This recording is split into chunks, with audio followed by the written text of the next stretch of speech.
सरिया, ना किसी से इसरिया ना किसी से होड़। मेरी अपनी मंजिल, मेरी अपनी संघर्ष और मेरी अपनी दौड़। मतलब अपना ही सब कुछ होता है, यानी ना किसी से इसरिया करिए ना किसी से होड़ है कि मुझे जीतना है, ठीक है ना। अपनी एक मंजिल होना चाहिए, उसी से अपना संघर्ष होना चाहिए और उसी में अपनी दौड़ को इतनी रफ्तार करना है कि हम उस सफलता को पा सकें। हेलो दोस्तों, मैं राधा कुमारी आप सभी को अनु जनरल स्टडी में स्वागत करती हूँ। दोस्तों, हम भारतीय यानी भूगोल के सीरीज में जो हम लोग घटना चक्र का ऑब्जेक्टिव सेशन चला रहे थे, उसमें आज हम भौतिकी विभाजन में भारत के प्राकृतिक प्रदेश के बारे में पढ़ेंगे। देखिए, ये मोस्ट इम्पॉर्टेंट होगा दोस्तों, क्योंकि आज वीडियो आप आज का जो सेशन समझ जाते हैं ना, तो आपका बहुत सारे क्वेश्चन फंसता है सारा बन जाएगा। चलिए हम स्टार्ट करते हैं। हमारा पहला है कि भारत का प्राकृतिक प्रदेश। तो देखिए, भारत का प्राकृतिक प्रदेश में हमारा शुरुआत होता है कि पूरा चुंबकत्व यानी पोलोमैग्नेटिज्म। ये क्या है? पैलोमैग्नेटिज्म का अध्ययन की वह शाखा जो चट्टानों अवसादों के निर्माण के समय संरक्षित गुणों का अध्ययन करता है। यानी कह रहा है कि जो चट्टान अवसाद निर्माण के समय संरक्षित गुणों का अध्ययन किया जाता है, उसको पूरा चुंबकत्व कहते हैं, ठीक है। विज्ञान की वह शाखा जिसमें प्राचीन भूवैज्ञानिक घटनाओं के अध्ययन में सहायक होती है, ठीक है। पृथ्वी के चुंबकीय क्षेत्र का अध्ययन भी पूरा चुंबकत्व के माध्यम से करते हैं। देखिए, आप समझिए कि हम लोग पढ़ते हैं कि कोई भी चीज़ गिरता है तो नीचे ही क्यों आता है? क्योंकि हमारे जो पृथ्वी है ना, उसके केंद्र में क्या है? चुंबकीय गुण पाया जाता है। तो चुंबकीय गुण के कारण जो पृथ्वी के चुंबकीय अध्ययन है, उसका भी पूरा चुंबकत्व तो ही कहते हैं, ठीक है। आप पूरा समझते चलिए। अगला है मैं दोस्तों कि अल्फ्रेड वैगनर। तो देखिए, मोस्ट इम्पोर्टेंट जो हमारा अल्फ्रेड वैगनर थे ना, महाद्वीपीय विस्थापन सिद्धांत को प्रमाणित करने के लिए पूरा चुंबकत्व तो अध्ययन किया। आप इसको पढ़िएगा।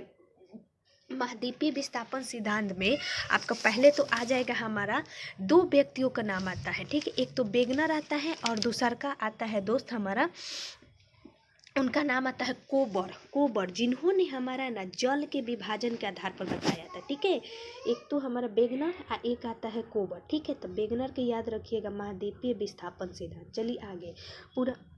अगला है कि महाद्वीपीय विस्थापन सिद्धांत के अनुसार भारतीय स्थल पिंड गोंडवाना लैंड का भाग है। मोस्ट इम्पोर्टेंट, ठीक है। भारतीय स्थल पिंड गोंडवाना लैंड का भाग है, ठीक है। गोंडवाना भूभाग के विशाल क्षेत्र में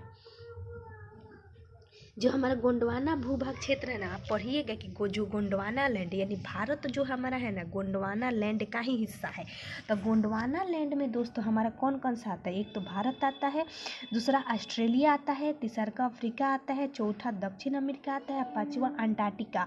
मोस्ट इम्पोर्टेंट, हम लोग आज तक जानते हैं कि भारत सिर्फ गोंडवाना लैंड का भाग है, लेकिन याद रखिएगा कि सिर्फ उत्तरी अमेरिका और यूरोप को छोड़कर ये सभी जो है हमारा है गोंडवाना लैंड का भाग है, ठीक है। इसके बारे में हम आगे समझाएंगे। क्या हुआ था कि मध्यवर्ती मध्यजीवी कल्प में, यानी इसका नाम क्या है? मध्यवर्ती मध्यजीवी कल्प, जो 200 मिलियन वर्ष पूर्व हुआ था, इसमें संवहनीय धाराएं, यानी क्या हुआ कि बहुत तेज धाराएं चली, जिसको हम लोग कहते हैं ना कि बहुत तेज जब धाराएं चलती है, तो इसके द्वारा क्या हुआ कि गोंडवाना लैंड अनेक टुकड़ों में विभाजित हो गया, ठीक है। गोंडवाना लैंड अनेक टुकड़ों में विभाजित हो गया। इस विभाजन के फलस्वरूप भारतीय प्लेट गोंडवाना भूमि से अलग होने के बाद उत्तर दिशा की ओर विस्थापित होने लगा। देखिए, हम यहाँ आपको दिखाते हैं, मेरा अपना कॉपी है, इसमें हमने बनाया है कि हिमालय की उत्पत्ति कैसे हुई। देखिए, हमारा ये पहले है दोस्तों अफ्रीका, ये हमारा अफ्रीका है, जिसमें गोंडवाना लैंड में आप पढ़िएगा कि पहले अफ्रीका था, फिर उसके बाद हमारा भारत है, उसके बाद यहाँ नीचे हमारा अंटार्कटिका आता है, फिर इधर हमारा ऑस्ट्रेलिया आता है और इधर दक्षिण अमेरिका आता है। सारे क्या थे? एक ही साथ थे, ठीक है, एक ही साथ थे। तो जब संवहनीय धाराएं जब चली तो क्या हुआ कि इनका विस्थापन हुआ। देखिए, सभी महाद्वीप एक साथ भूखंड से जुड़े थे, सभी महाद्वीप। तो इसको क्या नाम दिया जाता था? इसको याद रखिएगा, पेंजिया कहा जाता था। क्या कहा जाता था? पेंजिया। और जब यह एक दूसरे से अलग हुए ना, तो इस 2 भागों में बट गए। एक तो बीच में हमारा आ गया विषुवत रेखा, कौन सा आ गया? विषुवत रेखा, जिसको भूमध्य रेखा कहते हैं। ऊपर के क्षेत्र जो हमारा था ऊपर का जो हिस्सा है इसको अंगारा लैंड कहते हैं। क्या कहते हैं? अंगारा लैंड। और नीचे के जो क्षेत्र है उसको गोंडवाना लैंड। जो ये सभी महाद्वीप पेंजिया जितने भी महाद्वीप है सब एक साथ जुड़े हुए थे। समझिए आप कि एक साथ जुड़े हुए थे। लेकिन क्या हो कि सनवनीय धाराएं चली तो उससे क्या हुआ, आप सनवनीय धाराएं भी चलते हैं। चाहे हम लोग पढ़ते हैं कि जो हमारी धरती है ना इसके नीचे बहुत सारे प्लेट है, ये बार बार क्या होती है दोस्तों, टकराती रहती है। तो जो बार बार प्लेट टकराती रहेगी तो कुछ ना कुछ नई चीज़ों का निर्माण होगा। तो उसी प्रकार क्या हुआ कि हमारा जब ये टूटा ना तो ऊपर अंगारा लैंड नीचे गोंडवाना लैंड। तो हमारा अंगारा लैंड में आप पढ़िएगा जो हमारे यूरोप का क्षेत्र आता है वो आता है। ठीक है, चलिए आगे इसको बहुत अच्छा से समझिएगा, हम अच्छा से समझा रहे हैं आप सभी को। वेगनर ने महाद्वीपीय विस्थापन सिद्धांत दिए। ठीक है, और एक हमने बताया था कि किनका नाम बताया था? कोबर ने क्या दिया था कि यूरेशिया इंडो ऑस्ट्रेलिया प्लेट के बारे में जो हमारा शादी है ना नदी के आधार पर उनको दिया था। ठीक है, यानी ऐसे समझ लीजिए कि जो हमारा यूरेशियन प्लेट और इंडो ऑस्ट्रेलियन प्लेट है इसके बारे में उन्होंने बताया था, कोबर ने। ठीक है, आगे हमारे के गोंडवाना ने भूभाग के विशाल क्षेत्र में भारत, ऑस्ट्रेलिया, अफ्रीका, दक्षिण अमेरिका, अंटार्कटिका तो हम पढ़ लिए थे। तो आगे बढ़ते हैं। जब गोंडवाना लैंड क्या हुआ, फिर गोंडवाना लैंड टूटा। पहले तो टूटा तो अंगारा में, गोंडवाना में। जब गोंडवाना लैंड टूटा ना तो इससे क्या हुआ कि भारत का विभाजन हो गया। यहाँ देखिए हम यहाँ भारत के बारे में बताया है कि अफ्रीका है जब सनवनीय धार तो ये भारत है। ठीक है, और ये धीरे धीरे धीरे धीरे उत्तर की ओर खिसकते खिसकते देखिए भारत का पहले आकार कैसे था, इस प्रकार था। ये हमारा देखिए भारत का आकार है, फिर धीरे से चला तो फिर ये सीधा हुआ, फिर ऐसे जाएगा तो पूरा सीधा हो जाएगा। ठीक है, तो ये हमारा भारत का आकार है। ये धीरे धीरे ऊपर की तरफ से सकता जाता है। ये क्वेश्चन भी पूछता है कि भारत किस दिशा में विस्थापित होती है, तो भारत उत्तर की ओर विस्थापित होती है। ठीक है, अगला है कि भारतीय प्लेट गोंडवाना भूमि से अलग होने के बाद उत्तर दिशा की ओर विस्थापित होने लगी। उत्तर दिशा की ओर विस्थापित परिणाम स्वरूप भारतीय प्लेट अपने से अधिक विशाल प्लेट यूरेशियन प्लेट से टकराई। देखिए यूरेशियन प्लेट ऊपर यूरोप के क्षेत्र में था, हमारा जब यहाँ से अफ्रीका था, हमारा भारत था, यहाँ से धीरे धीरे खसकते खसकते क्या हुआ कि जो हमारी यूरेशियन प्लेट था ना, देखिए धरती के नीचे बहुत सारे प्लेट है। ठीक है, तो यूरेशियन प्लेट, इंडियन प्लेट, ये सब प्लेट है, चाहे हमारा ऑस्ट्रेलियन प्लेट भी आता है वहाँ पे। तो ये हमारा जैसे ऊपर दोस्तों फंसा ना, तो जब दोनों टकराया ना, जैसे दोनों टकराए यूरेशियन प्लेट से हमारा कौन भारतीय प्लेट टकराया, तो इस टकराव से इन दोनों प्लेटों के बीच तेथी सागर था। देखिए इधर हमारा आप मैप में पढ़िएगा तो इधर हमारा इंडिया है, यहाँ पे हमारा तेथी सागर था। इसमें क्या होता था कि यूरोप की तरफ से भी नदी आके गिरती थी। ठीक है, और चारों तरफ से इसमें नदियाँ आके गिरती थी। जब ये नदियाँ दोनों आके क्या हुआ, जब ये दोनों आके दोनों प्लेट टकराई तब मान लीजिए कि यहाँ पे हमारा नदी है और इसमें हमारा कचरा भर रहा है, क्योंकि नदी है तो सीधी सी बात है कि इसमें कचरा आएगा, अवसाद आएगा। तो अवसाद आएगा तो क्या हो जाएगा, बढ़ते जाएगा। और जैसे कोई चीज़ इधर से आ रहा है या कोई चीज़ इधर से आ रहा है, दोनों आके टकराएगा। मान लीजिए कि दोनों आके ऐसे टकरा गए। ठीक है, यानी इधर से और इधर से आके टकराएगा। तो अचानक जब टकराएगा तो इसमें जो गंदगी होगा ऊपर उठेगा, यानी ऊपर की तरफ उठेगा हमारा। तो ये दोनों जब ऐसे आके टकराए ना तो ये ऊपर की तरफ उठा। ठीक है, ये समझिए कि हिमालय का निर्माण कैसे हुआ।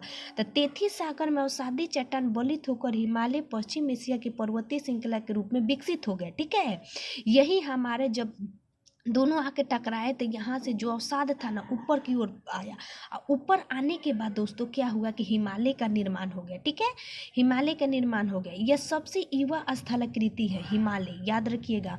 ऊंचे शिखर, गहरी घाटियाँ तथा तेज बहने वाली नदियां है। हिमालय के तराई क्षेत्र में पताल तोड़ कुएं पाए जाते हैं। ये मोस्ट इंपॉर्टेंट है, हिमालय के जो तराई क्षेत्र होती है इसमें पताल तोड़ कुएं पाए जाते हैं। ठीक है, चलिए आगे। तेथी सागर के हिमालय के रूप में ऊपर उठने, प्रायद्वीपीय पठार उत्तरी किनारे के नीचे धंसने के कारण बृहद दोनी का निर्माण हुआ। ठीक है, समय के साथ साथ यह विषय उत्तर के पर्वतों एवं प्रायद्वीपीय पठारों से बहने वाली नदियों के अवसादी निक्षेपों द्वारा धीरे धीरे भर गया। आप समझ रहे हैं, जैसे कि दो हमारा प्लेट आया, ये हमारा तेथी सागर है, तो इसमें प्रायद्वीपीय पठार के उत्तरी किनारे के नीचे धंसने के कारण बृहद दोनी का, और जैसे हमारा आके टकराया, तो इसमें से 33 सागर में से जो मलबा था, मतलब जो गंदगी था, अवसाद था, ऊपर उठा तो हिमालय का निर्माण हुआ। तो बताइए कि कोई चीज़ अगर नीचे उठ जाएगा तो यह नीचे तक खोखला हो जाएगा। तो यही हमारा उत्तर किनारे के बृहद द्रोणी का निर्माण हुआ। ठीक है, बृहद द्रोणी यानी खाल ना, हम लोग कहते हैं कि बेसिन टाइप से, यानी खाल टाइप से हो गया। साथ साथ यह बेसिन उत्तर की पर्वतों इन प्रायद्वीपीय पठारों से बहने वाली नदियों की, यानी जैसे हमारा मान लीजिए कि हुआ तो यहाँ पे टकरा के गया, तो यहाँ पर द्रोणी का निर्माण हुआ। तो द्रोणी के निर्माण होने के कारण प्रायद्वीपीय पठारों से बहने वाली नदियों के अवसादों के निक्षेपों के द्वारा और उत्तर के पर्वतों से निकलने वाले निक्षेपों से क्या हुआ, यह धीरे धीरे भरने लगा। ठीक है, समझ रहे हैं। अगर दो चीज़ जाके टकराए गई, यहाँ पे नदी हिमालय का निर्माण हुआ, तो यहाँ विशाल द्रोणी होगा जहाँ से हमारा नदियाँ निकलती है। ठीक है, तो नदियाँ निकलती है तो ये से हमारा धीरे धीरे भरने लगा। ठीक है, नदी हमारे गिरेगी तो धीरे धीरे भरेगी। इस प्रकार जलोढ़ मिट्टियों के निर्मित क्षेत्र से विस्तृत भूभाग भारत के उत्तरी मैदान के रूप में विकसित हुआ। देखिए, हम लोग जो हमारा उत्तर का मैदान है ना, जैसे यूपी है, बिहार है, ये सब क्षेत्र हमारा मिट्टी पर पूर्णतः धरती से रिलेटेड नहीं है। यहाँ पे क्या हुआ ना कि अवसाद जमा हुआ है, ये धीरे धीरे नीचे खसक रहा है। याद रखिएगा, हिमालय ऊपर उठ रहा है लेकिन ये नीचे खसक रहा है। हम उत्तरी मैदान जो है, क्योंकि नीचे तक खोखला था, बेसिन टाइप से था, तो वहाँ पे अवसाद आने लगी, फिर नीचे से और ऊपर से, तो ये सब धीरे धीरे बढ़ने लगा, तो उत्तर विशाल मैदान बन गया, जिसको हम लोग जलोढ़ मिट्टी का निक्षेप कहते हैं। ठीक है, मोस्ट इंपॉर्टेंट, आप समझिए इस चीज़ को। भूगर्भिक रूप से प्रायद्वीपीय पठार पृथ्वी के सतह का प्राचीनतम भाग है। यानी जो हमारा प्रायद्वीपीय पठार है ना, वो हमारा जैसे इंडिया का मैप आप देखिएगा दोस्त, इंडिया का मैप देखिएगा तो हमारे ये इंडिया का मैप है, तो ये हमारा जो उत्तर का मैदान हिमालय क्षेत्र है, तो ये हमारा तो बेसिन के कारण क्या है, ये तो जलोढ़ मिट्टी का निर्माण हो गया, तो विशाल मैदान बन गया।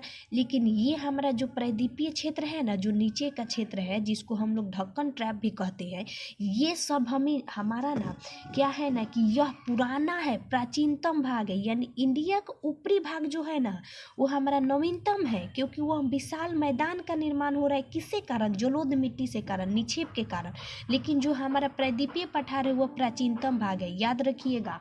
ठीक है, प्रायद्वीपीय भाग भारत का सर्वाधिक स्थिर भाग है, क्योंकि उस क्या है, वो स्थिर है हमारा। ठीक है, इसलिए हम लोग नहीं कहते कि बहुत ज़्यादा चट्टान है, उधर कठोर है। ठीक है, प्रायद्वीपीय पठार वाला जो हमारा प्रायद्वीपीय भाग है, यानी दक्षिण का क्षेत्र। प्रायद्वीपीय पठार आग्नेय एवं रूपांतरित शैलों की कम ऊंची पहाड़ी वाली चोटी घाटियों से बना है। यानी कहने का मतलब कि जो हमारा ढक्कन का क्षेत्र है ना, भारत का जो निचली क्षेत्र है, वो हमारा आग्नेय और रूपांतरित शैलों की कम ऊंची चौड़ी चोटियों से बना हुआ है। ठीक है, यानी चट्टानों से। मेघालय का भी जो पठार है ना, वो बहिर्साई है, यानी आउटलर है। कहने का मतलब जो हमारा मेघालय, हमारा इंडिया का मैप हम आपको दिखाते हैं, इंडिया का मैप है, ये हमारा है यहाँ पे मेघालय। तो ये हमारा मेघालय का जो पठार है ना, ये जो हमारा प्रायद्वीपीय हम 20 बार कह रहे हैं, ये हमारा जो पुराना भाग है, जो चट्टान निर्मित है, इसी का यहाँ पे क्या हो गया है, भाग टूटकर अलग हो गया है। इसको हम लोग देखेंगे कि किस कारण से टूटकर अलग हुआ है, मोस्ट इम्पोर्टेंट। ठीक है, आप याद रखिएगा, क्योंकि बहुत पूछता है। अच्छे एग्जाम दीजिएगा तो अच्छे एग्जाम में चाहे अच्छा सेट मारिएगा, तो वहाँ पे इस प्रकार के जो आज हमारा सेट है ना, बहुत इंपॉर्टेंट है। मेघालय पठार प्रायद्वीपीय पठार का बहिर्सराई है।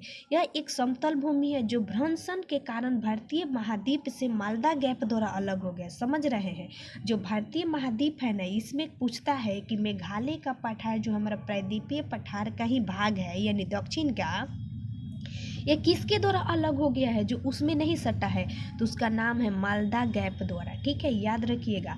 भारत के पश्चिमी तट का निर्माण भूमि के उत्थान एवं निर्गमन के कारण हुआ है। मोस्ट इम्पोर्टेंट, यानी भूमि के उत्थान एवं निर्गमन के कारण किसका निर्माण हुआ है, पश्चिमी घाट का। भारत की भूमि बहुत अधिक भौतिक विभिन्नता को दर्शाती है। ठीक है, यानी भारत की जो भूमि है बहुत अधिक भिन्नता को दर्शाती है। इसे 4 प्राकृतिक प्रदेशों में बांटा गया है। तो दोस्त याद रखिएगा, 4 प्राकृतिक प्रदेश जो हमारा है, ये आप लूसेंट पढ़िएगा ना तो उसमें आपको 5 मिलेगा, 5 मिलेगा। तो हम आपको बता दे रहे हैं। वही एनसीईआरटी जब पढ़िएगा तो एनसीईआरटी में 6 मिलेगा। आपको सिर्फ समझना है, एनसीईआरटी के अनुसार 6 है, लेकिन लूसेंट में आपको 5 दिया जाएगा भौतिक संरचना में। पहले तो हमारा होता है उत्तर पर्वतीय मैदान, क्योंकि उत्तर का पर्वतीय मैदान अलग है। विशाल मैदान जिसको हम उत्तर भारत का मैदान कहते हैं, जिसको जलोढ़ से बना हुआ है, जलोढ़ मिट्टी से।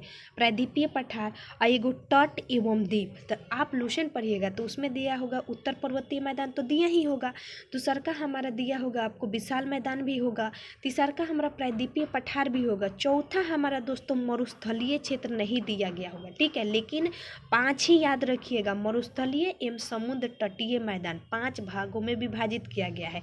और ये तट एवं द्वीप जो है ना, ये आपका जब एनसीईआरटी पढ़िएगा तो उसमें तट को अलग कर दिया है, द्वीप को अलग कर दिया है, वही बात हुआ।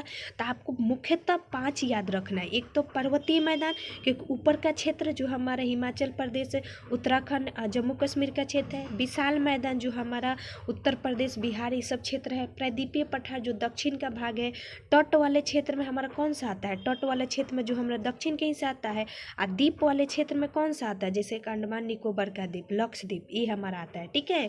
आशा करती हूँ दोस्तों आप सभी को समझ में आ रहा होगा, क्योंकि ये मोस्ट इम्पोर्टेंट आज का सेशन है। हम पहले भी कह दिए थे कि आज का सेशन जो है वो मोस्ट इम्पोर्टेंट है। आप खाली समझते जाइए, ठीक है। चलिए आगे है कि इसके अतिरिक्त भारत के शैल स्तर पर कम उच्चवाच और विवर्तिक प्रक्रमों के आधार पर 3 प्रमुख एवं 6 उप भौतिक आकृति में बटा हुआ है, ठीक है, भौतिकी आकृति में। अब समझिए कि किस प्रकार। पहला तो ये हमारा उत्तर हो जाएगा, हमने अभी बताया कि उत्तर का क्षेत्र, ये हमारे उत्तर का क्षेत्र है, ठीक है, जिसको हम लोग पर्वतीय कहते हैं। उसके बाद मरुस्थलीय क्षेत्र में ये आता है हमारा थार का क्षेत्र, गुजरात के कच्छ का रण, ठीक है। सिंधु गंगा तंत्र, यानी जो हमारे ये नदी गंगा तंत्र है, जिसको हम लोग मैदानी भाग कहते हैं, तो ये हमारा हुआ मैदान। इसके बाद पूर्वोत्तर हिमालय, इसको तो अलग रखा जाता है। मध्य उच्च भूमि, ठीक है, मध्य उच्च भूमि। उसके बाद ये हमारा है ढक्कन का पठार, ठीक है। उसके बाद पश्चिमी तटीय मैदान, ये हमारा है पूर्वी तटीय मैदान। इसके बाद लक्षद्वीप समूह, उसके बाद अंडमान निकोबार द्वीप समूह, तो द्वीप में आ जाएगा ये, ठीक है। देखिए ऊपर पर्वत था, सिंधु गंगा मैदान जो हम लोग उसको कहते हैं विशाल मैदान, थार मरुस्थल, मध्य उच्च भूमि या ढक्कन का पठार, जिसको हम लोग प्रायद्वीपीय पठार भी कह सकते हैं। तटीय मैदान जो हमारा तट के किनारे है, गुजरात जो हमारा 9 राज्य स्थित है ये।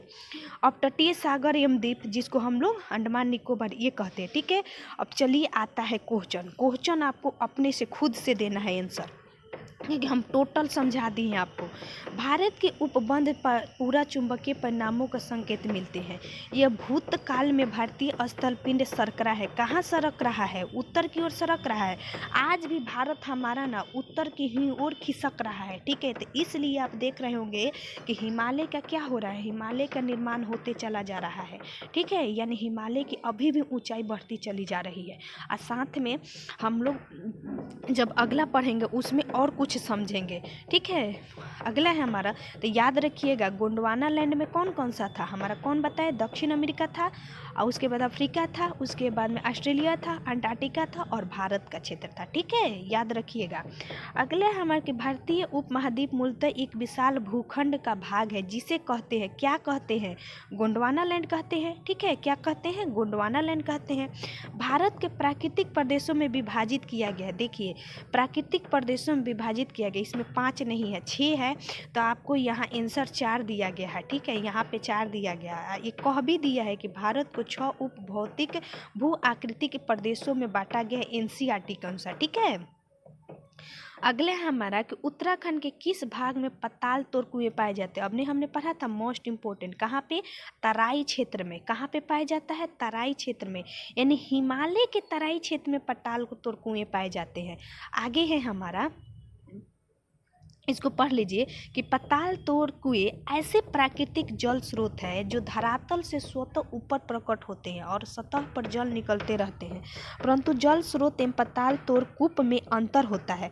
प्रथम में जल स्वतः ऊपर आ जाता है, परंतु दूसरे के लिए पाताल तोड़ कुएं में मनुष्य को धरातलीय सतह पर पहले कुआं खोदना पड़ता है और बाद में स्वतः जल निकलता है। जैसे कि हम लोग गाँव में देखते हैं कुआं, तो कुआं में पाताल तोड़ कुआं उसी को कहते हैं कि हम पूरा गड्ढा कर दिए, पहले तो हमें जल नहीं मिलेगा, और जब हमें जल की स्रोत मिल जाएगी उसके बाद वहाँ से जल सूखेगा नहीं, हमेशा जल निकलते रहेगा, तो उसको हम लोग कहते हैं पाताल तोड़ कुआं। ठीक है, यानी पाताल तोड़ कुआं तराई क्षेत्र में पाए जाते हैं। आप उत्तर भारत का जितने भी क्षेत्र देखिएगा, जैसे कि हम लोग का बिहार में ही है, उत्तर प्रदेश में, तो इधर आपको कुआं बहुत मिलेंगे। ठीक है, कुआं क्योंकि उत्तर का बाहर क्षेत्र है।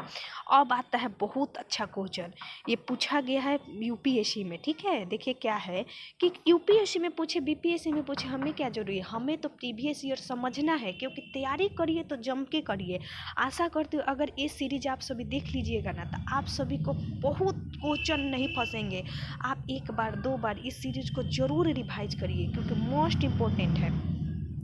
यदि हिमालय पर्वत श्रेणी नहीं होता तो भारत का सर्वाधिक संभाव्य भौगोलिक प्रभाव क्या होता है। बोल रहा है कि अगर उत्तर में हमारा हिमालय क्षेत्र नहीं रहता तो भारत पर क्या प्रभाव पड़ता है। हिमालय के रहने से भारत को बहुत सारे सुविधाएं हैं। देखिए क्या कि देश के अधिकांश भाग में साइबेरियन क्षेत्र से आने वाली शीतल हवाएं का अनुभव होता है। बिल्कुल सही, क्योंकि ठंडी हवाएं चलती तो हमारे देश में बहुत ठंडा पड़ता। ठीक है, अगला हमारा कि जो सिंधु गंगा मैदान है इतने सुब्रिश जलोढ़ मिट्टी वंचित होता है। कहने का मतलब जो हमारा सिंधु गंगा का मैदान है, यहाँ पे जलोढ़ मिट्टी का क्षेत्र जो विस्तृत रूप में पाए जाते हैं, जो धान गेहूँ ये सब अनाजों के लिए क्या है, बहुत अच्छा जगह है।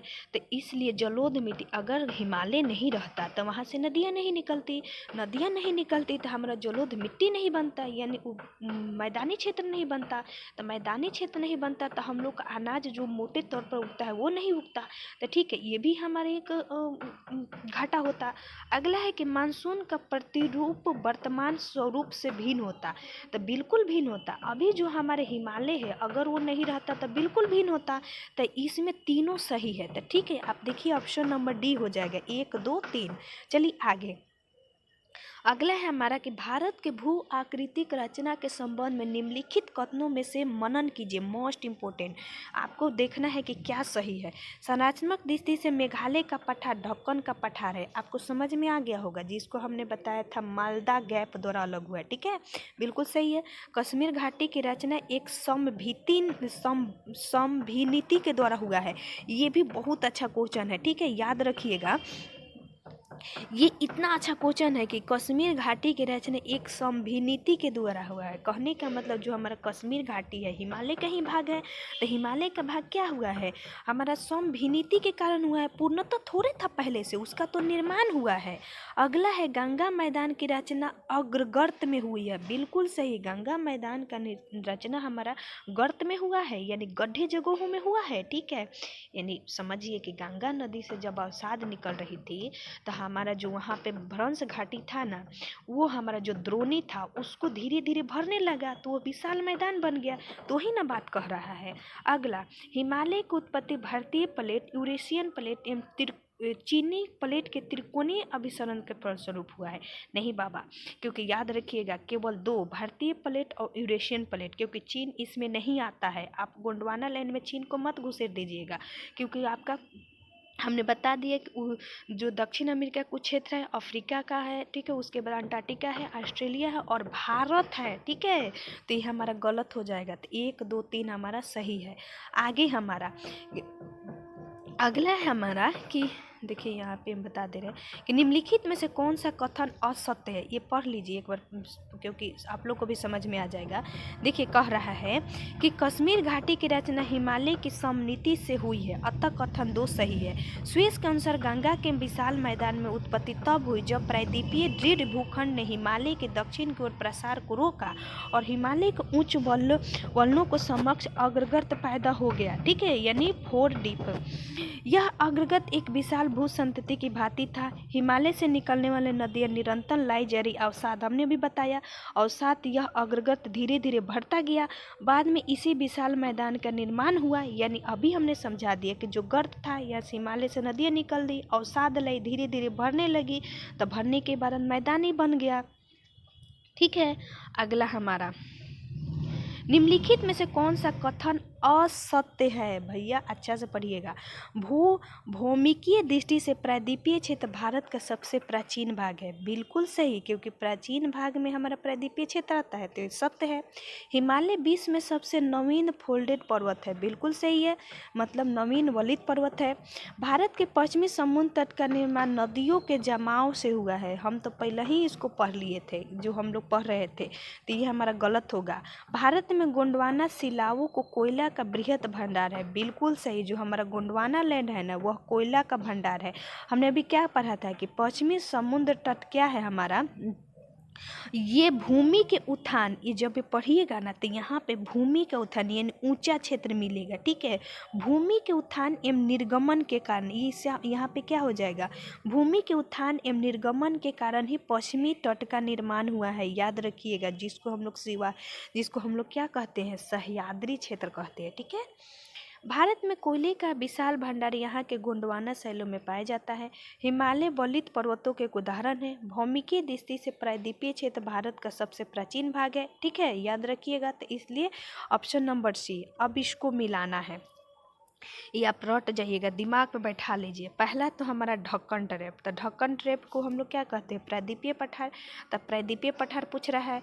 उसके बाद पश्चिमी घाट पूछ रहा है। ठीक है, उसके बाद अरावली पूछ रहा है। उसके बाद नर्मदा नदी जलोढ़ पूछ रहा है। तो देखिए, नर्मदा हमारा क्या, वो तो सबसे बाद में ना बना हुआ है, जो नदी क्षेत्र है, जलोढ़ मिट्टी वाला क्षेत्र, तो सबसे अंत में आया था अत्यंत नूतन काल। ठीक है, याद रखिएगा।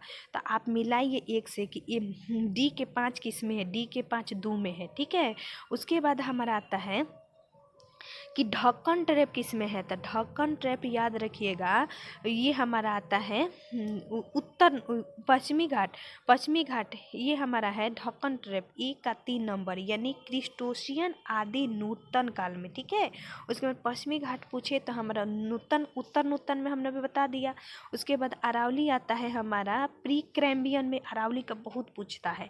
और नर्मदा का आता है आगे हमारा अत्यंत नूतन में। ठीक है, चलिए आगे बढ़ते हैं। अगले हमारा कि केरल का, ये तो इतना बार सेट में हमको मिला है ना, चाहे आप लोग भी सेट में मारे होंगे ना तो गलती ये मारे होंगे, क्योंकि ये इतना अच्छा क्वेश्चन है कि केरल का कुट्टानाड प्रसिद्ध है। ये आपका बीपीएससी में प्रीवियस पूछा गया है कि केरल का कुट्टानाड क्या है, तो कुट्टानाड दोस्तों याद रखिएगा, यह न्यूनतम ऊंचाई वाले क्षेत्र है जहाँ पे क्या होता है, धान की खेती बहुत अच्छा होता है। देखिए, केरल के कुट्टानाड भारत का न्यूनतम ऊंचाई वाले क्षेत्र है, समुद्र तल से नीचे अपनी खेती के तरीके के लिए प्रसिद्ध है। केरल का धान का कटोरा भी कहा जाता है। ठीक है, कुट्टानाड सतत कृषि मत्स्य पालन के लिए भी जाना जाता है। ठीक है, FAO यानी खाद्य एवं कृषि संगठन के द्वारा कुट्टानाड की खेती को वैज्ञानिक तरीके से कृषि विरासत प्रणाली में घोषित किया गया। किसको, कुट्टानाड को।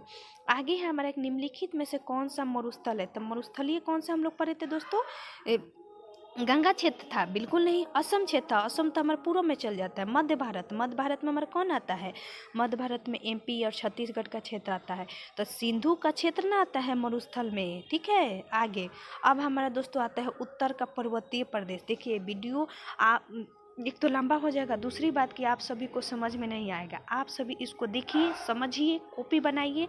अगर आप सभी को दोस्त अच्छा लगे तो प्लीज़ वीडियो को लाइक करिए और शेयर करें दोस्त, प्लीज़ शेयर करिए। थैंक यू सो मच दोस्तों, अगला हम कल देखेंगे।